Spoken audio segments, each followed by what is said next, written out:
ሰላም የፈታ ቤተሰቦች እንደምን ቆይታችኋል? የዕለተ ቅዳሜ የምሽት መረጃዎችን ከዚህ አስከትለን እናሰማለን። ዋናዎቹን በማስተዋወቅ እንጀምራለን። ኤርትራ አፋጣኝ ምላሽ ሰጥታለች። ኤርትራ በኢትዮጵያ ሉዓላዊነትና የግዛት አንድነት ላይ የተፈጸመ ነው ያለችውን ጥሰት ከዚህ በኋላ ኢትዮጵያ የመታቀብና የመታገስ አማራጭን ብቻ እየተከተለች አትቀጥልም በሚል በውጭ ጉዳይ ሚኒስትሩ ጌዲዮን ጢሞቴዎስ በኩል ጥብቅ ማሳሰቢያ ይፋ ከሆነ በኋላ ከኤርትራ ወገን ምላሽ ተሰጥቷል። የፕሬዝዳንት ኢሳያስ አፈወርቂ አስተዳደር ጠንካራ ይዘት ባለው በዛሬው መልእክቱ በመሬት ይገባኛል ሰበብ ኢትዮጵያ ጦርነት ለማወጅ እየተዘጋጀች ነው ብሏል። የቀድሞዋ ቀዳማዊት እመቤት አዜብ መስፍን ጠበቅ ያለ ስብሰባ አካሂደዋል። በዩጋንዳ የተካሄደ ስብሰባ ነው። ጉዳዩ የውጭ ምንዛሪ ግኝትን የተመለከተ ነው።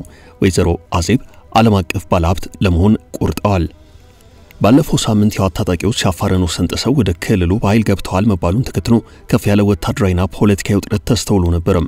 ሁኔታው አሁን ያለበት ደረጃ ግልጽ ባይሆንም የውጥረቱ ውጤት ግን ለክልሉ ነዋሪዎች ዘርፈ ብዙ ፈተና ፈጥሯል። በዚህም በዛሬው ዕለት ክልሉ ጠበቅ ያለ ማስጠንቀቂያ ያዘ መግለጫ አውጥቷል።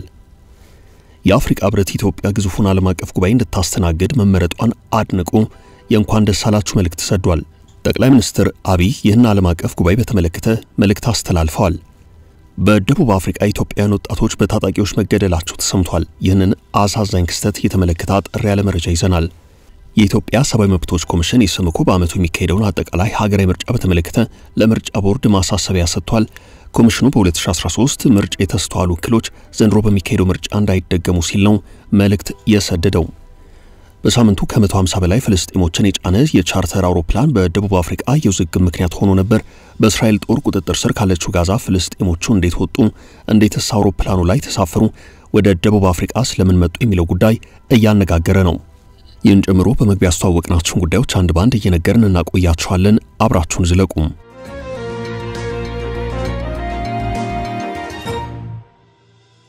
በአሰብ ለወረራ ተዘጋጅተዋል። ኤርትራ በኢትዮጵያ ሉዓላዊነትና የግዛት አንድነት ላይ የፈጸመ ነው ያለችውን ጥሰት ከዚህ በኋላ ኢትዮጵያ የመታቀብና የመታገስ አማራጭን ብቻ እየተከተለች አትቀጥልም በሚል በውጭ ጉዳይ ሚኒስትሩ ጌዲዮን ጢሞቴዎስ በኩል ጥብቅ ማሳሰቢያ ይፋ ከሆነ በኋላ ኤርትራ ምላሽ ሰጥታለች። የኢሳያስ አስተዳደር ጠንካራ ይዘት ባለው በዛሬው መልእክቱ በመሬት ይገባኛል ሰበብ ጦርነት ለማወጅ ዝግጅት እየተደረገ ነው ብሏል። የኤርትራ ማስታወቂያ ሚኒስትር የማነ ገብረ መስቀል የዛሬው መልእክታቸውን የጀመሩት የታወጀው የጦርነት ፕሮፓጋንዳ ተግ ያለ ሲሻው የጋለ የተንኳሹ ብልጽግና ቋሚ መገለጫ ሆኖ ቀጥሏል ሲሉ ባቀረቡት ውንጀላ ጠቅሰዋል። የማነ ይህን ያሉት አሰብን እንዲሁም ኤርትራን በተመለከቱ ጉዳዮች የውጭ ጉዳይ ሚኒስትሩ ጌዲዮን ጢሞቴዎስ ጥብቅ ማሳሰቢያ ከሰጡ በኋላ ነው። የውጭ ጉዳይ ሚኒስትሩ ጌዲዮን ጢሞቴዎስ አምባሳደሮችን ጨምሮ የተለያዩ ሀገራት ዲፕሎማቶች በታደሙበትና ሆርን ሪቪው የተባለ ቲንክ ታንክ ከአዲስ አበባ ዩኒቨርሲቲ ጋር በመተባበር ባካሄደው የፖሊሲ ፎረም ላይ ባስተላለፉት መልእክት ነው መንግስት ለአሰብ በዋነኝነት ቅድሚያ እንደሚሰጥ ተናግረዋል። የኤርትራ መንግስት በኢትዮጵያ ላይ ጠበኛ አካሄድ ለሚከተሉ ኃይላት ራሱን መጠቀሚያ አድርጎ የማቅረብ ዝንባሌ ያለው በማለት ጌዲዮን ጢሞቴዎስ የወቀሱ ሲሆን የኤርትራ ወታደሮች በአሁኑ ወቅት በሰሜን ኢትዮጵያ በርካታ አካባቢዎችን ተቆጣጥረው ይገኛሉ ብለዋል። ሐሙስ ዕለት በተካሄደው በዚህ መርሃ ግብር የአስመራ መንግስት እንቅስቃሴዎች ኢትዮጵያ ራሷን የመከላከል ሕጋዊ መብቷን ለማስከበር በቂ መሰረት እንደሆነ የውጭ ጉዳይ ሚኒስትሩ ተናግረዋል። የውጭ ጉዳይ ሚኒስትሩ ከኤርትራ ጋር በተያያዘ ያነሱት ሌላኛው ሐሳብ የኢሳያስ ዶክትሪን በማለት የጠሩትን ጉዳይ ነው።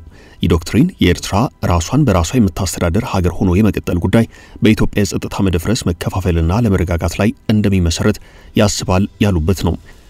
ኤርትራ በዛሬው ዕለት በሰጠችው ምላሽ ንግግሩ የጦርነት ማኒፌስቶ አካል ነው ብላለች። ለሳምንታት በዝምታ የቆየው የብልጽግና አስተዳደር በኃይልም አሊያም በየትኛው ምክንያት የባህር በር እጃችንን እናስገባለን የሚለው አባዜ አገር ሽቶበታል ሲሉ የማስታወቂያ ሚኒስትሩ ወቅሰዋል። ላለፉት ጥቂት ሳምንታት ቀይ ባህርን እንዲሁም የባህር በርን የተመለከቱ ጉዳዮች ከኢትዮጵያ በኩል ተግብሎ መቆየታቸውን የገለጹት የማስታወቂያ ሚኒስትሩ እንደገና ጉዳዩ አጀንዳ ሆኖ ተከስቷል ብለዋል። የሚላለፉት 2 ዓመታት ረገብ ወጠር እያለ የቆየ የጦርነት ማኒፌስቶ አካል ነው ሲሉ የማስታወቂያ ሚኒስትሩ ገልጸዋል። ብልጽግና ይህን የባህር በር ጉዳይ ራስን የመከላከል አጀንዳ አስመስሎ ለማቅረብ ላለፉት 2 ዓመታት ሲታተር ቆይቷል ያሉት የማስታወቂያ ሚኒስትሩ የኢትዮጵያ የውጭ ጉዳይ ሚኒስትርን ጨምሮ የፓርላማ አባላት ኤርትራ ሀገርነቷን የተመለከተ ማስረጃ አጣን በሚል እያራገቡት ካለው አጀንዳ ጨምሮ ለፕሮፓጋንዳነት እየዋሉ ያሉት ሌሎች ተያያዥ ጉዳዮችን ለማጥራት ያህል የሚከተሉትን 4 ነጥቦች ለመዘርዘር ተገደናል ብለዋል። በመጀመሪያ መታወቅ አለበት ያሉት የኤርትራ የ3 አስርት ዓመታት የብሔራዊ ነጻነት ጦርነትና ትግል የተቀሰቀሰው ኢትዮጵያ ከህግ ባፈነገጠ ፌዴሬሽን ኤርትራን በመቀላቀል የዓለም አቀፍ ህግን በመጣሷ ነው ብለዋል። በሁለቱ ሀገራት መካከል ለተከሰቱ ጦርነቶች ኢትዮጵያ በኃይል ኤርትራን ለማዋሃድ ያደረገቻቸው ጥረቶች ውጤቶች ናቸው ሲሉም ገልጸዋል።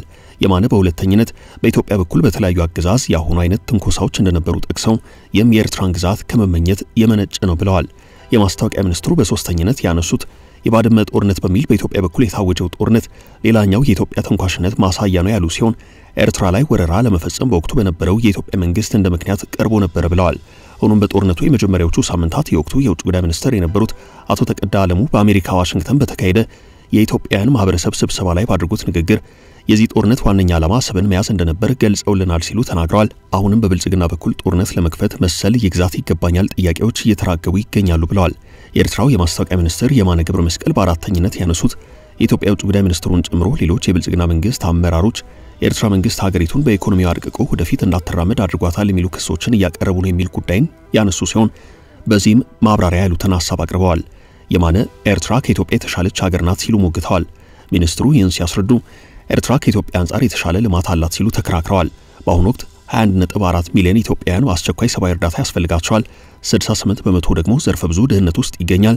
ኢትዮጵያ ከጊዜ ወደ ጊዜ እየተባባሰ ባለ ግጭት ውስጥ ትገኛለች። ግጭቶቹ ብሔርን መሰረት ያደርጉ ናቸው ሲሉም በሰላም ጉዳይ ኤርትራ ከኢትዮጵያ የተሻለች መሆኗን ተናግረዋል። የኤርትራ የማስታወቂያ ሚኒስትሩ የማነ ገብረ መስቀል ብዙ ማለት ይቻላል፣ ግን ብንለው ዋጋ የለውም ሲሉም አጽንኦት ሰጥተዋል።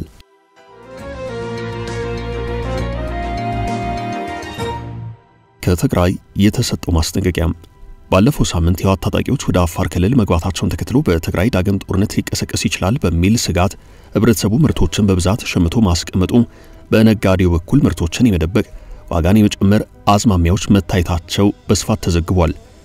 በትግራይ ጊዜ አስተዳደር በኩል የወጣ ጠበቅ ያለ መግለጫ ያለ ሲሆን የትግራይ ኮሚኒኬሽን ቢሮ ባሰራጨው በዚህ መግለጫ ምርት በሚደብቁና የዋጋ ጭማሪ በሚያደርጉት ላይ እርምጃ ለመውሰድ እገደዳለሁ ያለው ጊዜ አስተዳደሩ የገበያ ለመረጋጋት በሁለት መሰረታዊ ምክንያቶች መፈጠራቸውን ተናግሯል። አንደኛው ጦርነት ሊቀሰቀስ ይችላል በሚል ስጋት ሲሆን በሌላ አቅጣጫ ደግሞ የደሞዝ ጭማሪ ሊደረግ ነው በሚል ወሬው በስፋት በመናፈሱ ነው ብሏል። በትግራይ ጦርነት ሊቀሰቀስ ይችላል በሚል በተለያዩ ጊዜያት የሚታዩ የሸቀጦች ዋጋ ጭማሪ አንዳንድ ጊዜ ክልሉን ጥሎ የመውጣት በብዛትና በአንድ ጊዜ ከባንክ ጥሪ ገንዘብን ማውጣትና የመሳሰሉት ሁኔታዎች ይስተዋላሉ። የማግባብነት የለውም ብሏል። ሰሞኑን የህወሓት ታጣቂዎች የአፋርን ወሰን ጥሰው መግባታቸውን ተከትሎ የተፈጠረው ወታደራዊ ውጥረትን ተከትሎ የተስተዋለውም ካለፉት ጊዜያት ጋር ተመሳሳይነት ያለው ነው።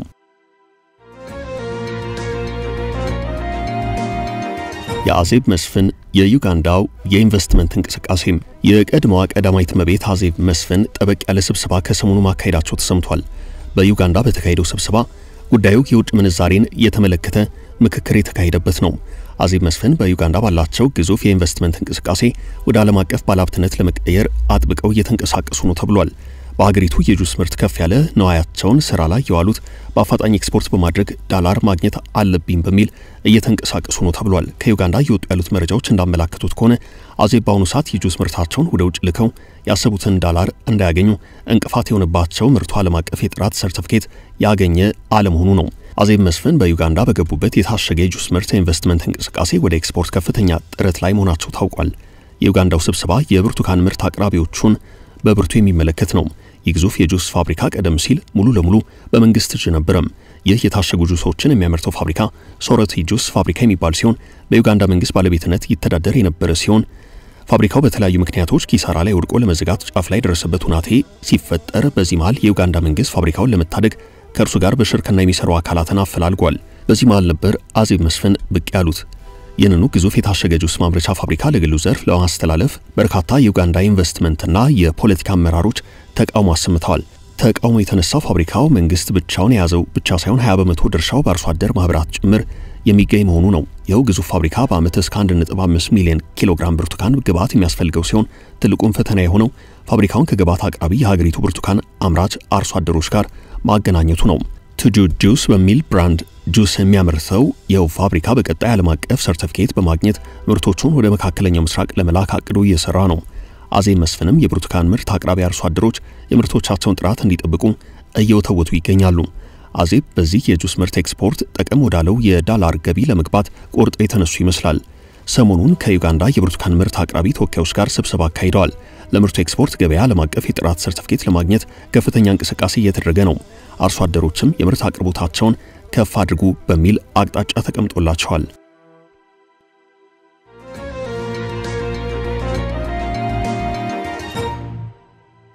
በኢትዮጵያውያን ጉዳይ ከደቡብ አፍሪካ የተሰማው አሳዛኝ ዜና። በደቡብ አፍሪካ ኢትዮጵያውያን ወጣቶች በታጣቂዎች መገደላቸው ተሰምቷል። ማንነታቸው ባልታወቁ ታጣቂዎች በሀገሪቱ ደርባን ከተማ በተሰነዘረ ጥቃት 2 ኢትዮጵያውያን ወጣቶች ተገድለዋል። ከዚህ ቀደም ተመሳሳይ ጥቃቶች ሲፈጸሙ ነበርም። በትናንትናው ዕለት መላኩና አክሊሉ የተባሉ 2 ኢትዮጵያውያን ወጣቶች በደርባን ከተማ ባልታወቁ ታጣቂዎች ተገድለዋል። የእነዚህ ወጣቶች የአስክሬን ሽኝት በደርባን ዌስት ስትሪት ቤተክርስቲያን ተከናውኗል። ይህ በዚህ እንዳለ ከቀናት በፊት ደግሞ በጆሃንስበርግ ነዋሪ የነበረው ሚካኤል አበበ ከስራ ወደ ቤቱ በሚመለስበት ወቅት በርካታ ጥይት ተደብድቦ ተገድሏል። የ3 ልጆች አባት የሆነው ሚካኤል አስክሬን ሽኝት በጆበርግ ኬብሮን ቤተክርስቲያን ተፈጽሟል። ይህ አሳዛኝ ክስተት በደቡብ አፍሪካ በውጭ ዜጎች ላይ የሚደርሰው የጥቃት ሰንሰለት አሁንም እንዳልቆም የሚያሳይ ነው። ወጣቶቹ ጓደኛማቾች የህይወታቸውን ፈተና ተቋቁመው ለተሻለ ተስፋ ሲጥሩ የነበሩ ሲሆን ህልማቸው በዚህ ሰሞንኛ አሳዛኝ ክስተት ሳቢያ መና ቀርቷል። ይህ በዚህ እንዳለ በፈረንጆቹ 2008 በመላ ሀገሪቱ በስደተኞች ላይ በተፈጸሙ ጥቃቶች ከ60 በላይ ሰዎች መገደላቸውንና በሺዎች የሚቆጠሩ ደግሞ መፈናቀላቸው አይዘነጋም። በ2015 እንዲሁ በደርባንና በጆበርግ ከተሞች በውጭ ዜጎች ላይ ጥቃት መድረሱን ተከትሎ መንግስት ወታደሮቹን ለማሰማራት ተገዶ ነበርም። ከዓመታት በፊት እንዲሁ በተፈጸመ ሌላ ጥቃት በመቶዎች የሚቆጠሩ ናይጄሪያውያን ሀገሪቱን ለቀው ወጥተዋል። የደቡብ አፍሪካው ፕሬዝዳንት ሲሪል ራማፎሳና ሌሎች የሀገሪቱ ከፍተኛ ባለስልጣናት በውጭ ዜጎች ላይ የሚፈጸሙ የጥላቻ ጥቃቶችን አጥብቀው በማውገዝ ስርዓት እንደሚያሰፍኑ በተደጋጋሚ ቢናገሩም አደገኛው ጥቃት ጊዜ እየጠበቀ እያገረሸ ነው። በተለይ ይኸው ጥቃት በኢትዮጵያውያን ዜጎች ንብረትና ህይወት ላይ ከባድ አደጋ እየጣለ ይገኛል።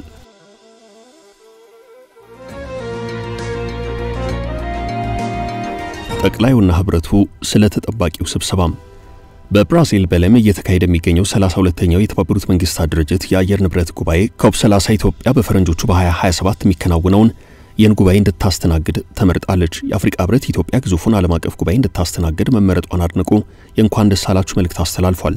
የአፍሪካ ህብረት ኮሚሽን ሊቀመንበር መሐመድ አሊ ዩሱፍ ኢትዮጵያ ዓለም አቀፍ የአየር ንብረት ጉባኤ ኮፕ32ን እንድታስተናግድ በመመረጧ የእንኳን ደስ አላችሁ መልእክት አስተላልፈዋል። በስብሰባው ላይ እንደ አሜሪካ፣ ሩሲያ፣ ቻይና፣ ብራዚል፣ እንግሊዝና ሌሎችም ሀገራት መሪዎች የሚገኙ ሲሆን ከ40 ሺህ እስከ 50 ሺህ የሚደርሱ ተሳታፊዎችም ይታደሙበታል።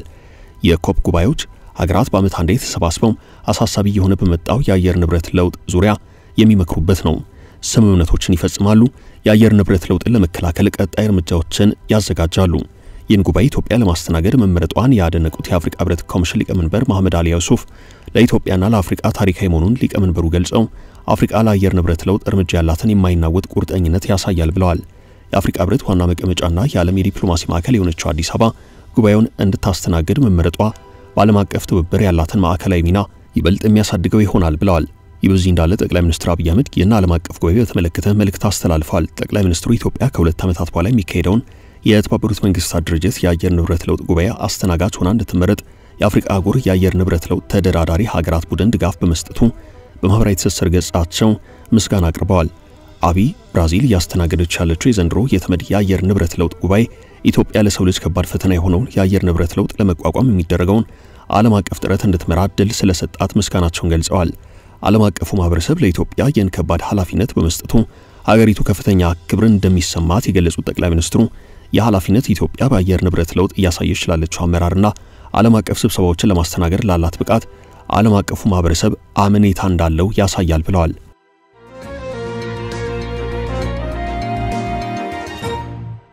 ኢሰመኮ ለምርጫ ቦርድ ያስተላለፈው ማሳሰቢያም የኢትዮጵያ ሰብአዊ መብቶች ኮሚሽን ኢሰመኮ በአመቱ የሚካሄደውን አጠቃላይ ሀገራዊ ምርጫ በተመለከተ ምርጫ ቦርድን አሳስቧል። ኮሚሽኑ በ2013 ምርጫ የተስተዋሉ እክሎች ዘንድሮ በሚካሄደው ምርጫ መደገም የለባቸውም ብሏል። የኢትዮጵያ ሰብአዊ መብቶች ኮሚሽን ኢሰመኮ ይህን ማሳሰቢያ የሰጠው ከብሔራዊ ምርጫ ቦርድ ጋር በቀጣዩ ምርጫና ሰብአዊ መብቶች አያያዝ ዙሪያ ከመከረ በኋላ ባወጣው መግለጫ ነው። ኢሰመኮ ውይይቱን አስመልክቶ ባወጣው መግለጫ እንዳይከሰቱ ያላቸውን እክሎች ባይገልጽም በ2013 ባወጣው ሪፖርት ግን ዘርዝሯቸው ነበርም። በጊዜው የምርጫ ክልሎችና ጣቢያዎች ከምርጫው ለጥቂት ቀናት በፊት በምርጫው ዕለትና ከምርጫው ቀን በኋላ የደረሱትን የሰብአዊ መብት ጥሰቶች ዘግቦ ነበርም። የሰው ሕይወት መጥፋትና የአካል ጉዳት፣ ተገቢ ያልሆነ እስር፣ በምርጫዎች ላይ ደረሰ ማስፈራራት፣ በምርጫ ታዛቢዎችና ጋዜጠኞች ላይ ስለደረሰ መጉላላትና ማዋከብ፣ የምርጫው ሂደት ለአካል ጉዳተኛ ሰዎች ያለው ተደራሽነትና የሀገር ውስጥ ተፈናቃዮችን የተሳትፎ መጠን ማነስ የባለፈው ምርጫ ችግሮች ሲል አስቀምጧቸዋል። በተጨማሪ ጥፋተኛ በሆኑ ሰዎች ላይ በአፋጣኝ ምርመራ በማድረግ ተጠያቂነታቸው እንዲረጋገጥ ጠይቆ ነበርም። ኮሚሽኑ በሕግ የተሰጠውን በምርጫ ወቅት የሰብአዊ መብት ክትትል የማድረግ ኃላፊነቱንና ተግባሩን በአግባቡ እንዳይወጣ የሚያግዱ የሚገድቡ ወይንም የሚያሰናክሉ ሁናቴዎች በተለይ የምርጫ ጣቢያዎች ያለ እንቅፋት የመጎብኘት አስፈላጊነትና የእስር ቦታዎችን ያለ ቅድመ ማስታወቂያ የመጎብኘት አስፈላጊነት በሚመለከት ለወደፊቱ ማናቸውም አይነት እንቅፋት እንዳይከሰት ጉዳዩ የሚመለከታቸው አካላት ተገቢውን እርምጃ እንዲወስዱ በወቅቱ ማሳስቦ ነበርም። ኮሚሽኑ በባለፈው ምርጫ እነዚህን እክሎች በቀጥታ ሳይጠቅስ በስድስተኛው ዙር አጠቃላይ ምርጫ ቦርዱ የባለፉትን ስህተቶች እንዲያርምና እንዳይደገም ሲል በመግለጫው አሳስቧል። በሳምንቱ በርከት ያሉ የተቃዋሚ ፓርቲዎች ቅድመ ሁናቴዎችን በማስቀመጥ ከምርጫው በፊት መንግስት በምርጫ ህግና ተያያዥ ጉዳዮች ላይ ለውጥ እንዲያደርግ መጠየቃቸው የሚታወስ ነው።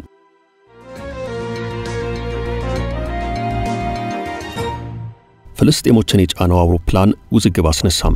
በሳምንቱ ከ150 በላይ ፍልስጤሞችን የጫነ ቻርተር አውሮፕላን በደቡብ አፍሪካ የውዝግብ ምክንያት ሆኖ ነበር። ፍልስጤማውያኑን የጫነው አውሮፕላን ኦአር ታምቦ ዓለም አቀፍ አውሮፕላን ማረፊያ ሲደርስ እንዳይገባ ተከልክሎ የነበረ ሲሆን ተሳፋሪዎቹም ለ10 ሰዓት ያህል መውረድ ሳይችሉ ቆይተዋል። የእርምጃን ተከትሎ ለፍልስጤም ህዝቦች በጎ አመለካከት ያለው የደቡብ አፍሪካ ህዝብ ባሰማው ተቃውሞ ውሳኔው ተቀልብሷል። ፍልስጤማውያኑ ሌላ ማረፊያ እስኪገኝላቸው የ90 ቀናት ቪዛ እንዲሰጣቸውና በመንግስታዊ ባልሆኑ ድርጅቶች ደቡብ አፍሪካ ውስጥ እንዲቆዩ ተወስኗል። ሆኖም ጉዳዩ ማወዛገቡን የቀጠለ ሲሆን የደቡብ አፍሪካ ፕሬዝዳንት ሲሪል ራማፎሳ 153 ፍልስጤማውያንን ጭኖ ከጋዛ ወደ ሀገሪቱ የገባውን የኪራይ አውሮፕላን ሚስጥራዊ አመጣጥ በተመለከተ ምርመራ እንደሚካሄድ መናገራቸውን ቢቢሲ ዘግቧል። በሀገር ውስጥ የበጎ አድራጎት ድርጅቶች ጣልቃ ገብነት እንዲሁም በመንግስት ርህራሄ የተነሳ ኋላ ላይ አብዛኞቹ ወደ ደቡብ አፍሪካ እንዲገቡ ቢፈቀድም ፍልስጤማውያኑ ከጋዛ የተነሱበትና ደቡብ አፍሪካ የደረሱበት ሁናቴ ግን ግልጽ አይደለም። ራማፎሳ ተሳፋሪዎቹ በሆነ ሚስጥራዊ መንገድ በናይሮቢ በኩል አልፎ ወደ ደቡብ ሱዳን በበረረ አውሮፕላን ተጭነዋል ብለዋል። የጋዛ መተላለፊያዎችን የሚቆጣጠሩና የእስራኤል ጦር አካል የሆነው ኮጋት ባወጣው መግለጫ ነዋሪዎቹ የጋዛ ሰርጥን ጥለው የወጡት ኮጋት ከሚቀበላቸው ሶስተኛ ሀገር ፍቃድ ካገኘ በኋላ ነው ብለዋል። ተቀባይ የተባለው ሀገር የቱ እንደሆነ ግን አልተጠቀሰም። በደቡብ አፍሪካ የሚገኘው የፍልስጤም ኤምባሲ እንደሚገልጸው የተሳፋሪዎች ቡድን ከእስራኤል ራሞን አየር ማረፊያ ተነስቶ በኬንያ መዲና ናይሮቢ በኩል በሯል። ደቡብ አፍሪካ የደረሰው ምንም አይነት መልእክት አስቀድሞ ሳይላክና ዝግጅት ሳይደረግ ነው ብሏል። ውድ ቤተሰቦቻችን ለዛሬ ያዝንላችሁ ርዕሰ ጉዳዮች እዚህ ላይ ቋጨን። ላይክ፣ ሼር እና ኮሜንት በማድረግ ለቻናላችን ድጋፋችሁን መግለጽ እንዳትዘነጉ እያልን ከሌሎች መረጃዎች ጋር ደግመን እስክንገናኝ ቸር ያሰማን ስንል ተሰናበትን።